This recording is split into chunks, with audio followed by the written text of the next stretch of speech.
Okay. Well, the phrase that runs through my head is there's never been such a thing as a fair fight.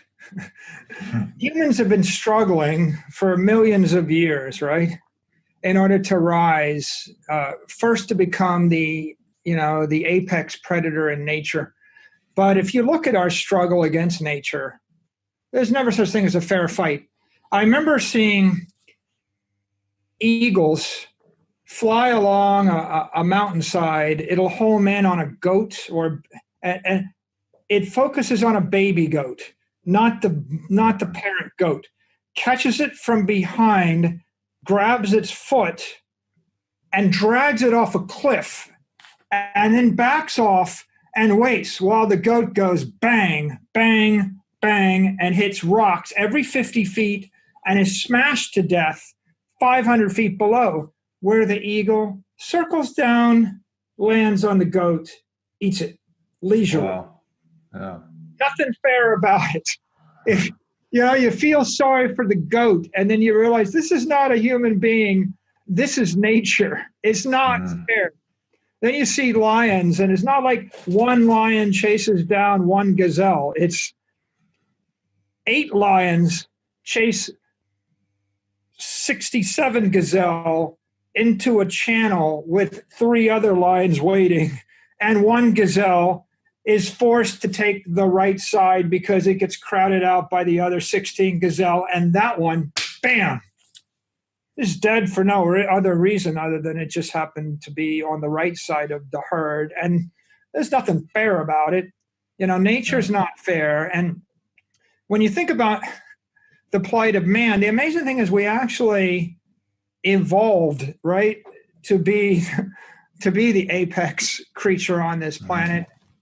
Because a single individual on their own has almost no chance, right? Like, there's that scene in Jurassic Park, and there's the bully, and he just is mean to the little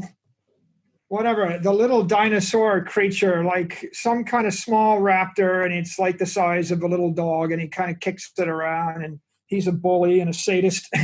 And then there's the point where he gets trapped in the park, and he's walking, and he sees that little creature, and it nips at his legs, and he kicks it, and then he turns around and he sees it's got a friend, and there's 2 of them. And he looks around again, and there's 4 of them. And then they jump on him, and he knocks them off, and then there's 16 of them. And then there's this overarch, and then they all jump on him, and he fights them off, and he gets up and he runs, and now there's 32 of them. And then the human being, right, the modern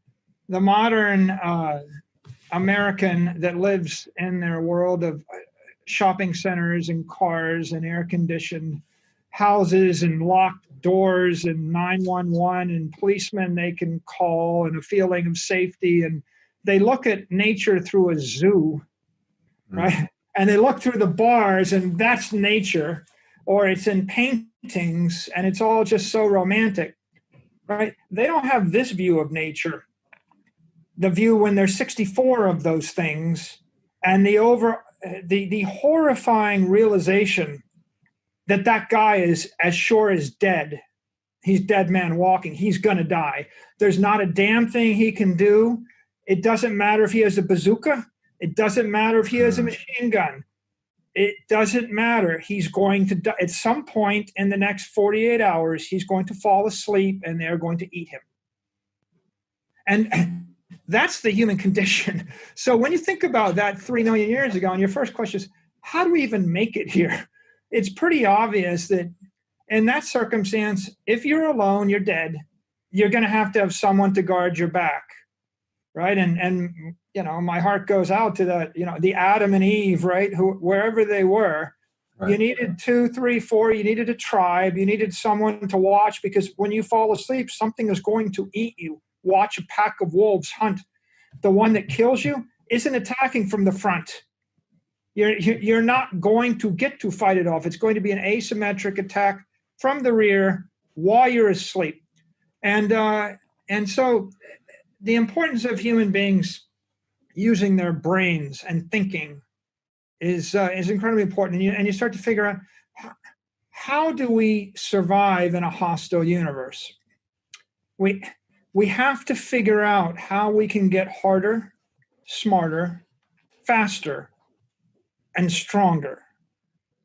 And that takes us to the beginning of man.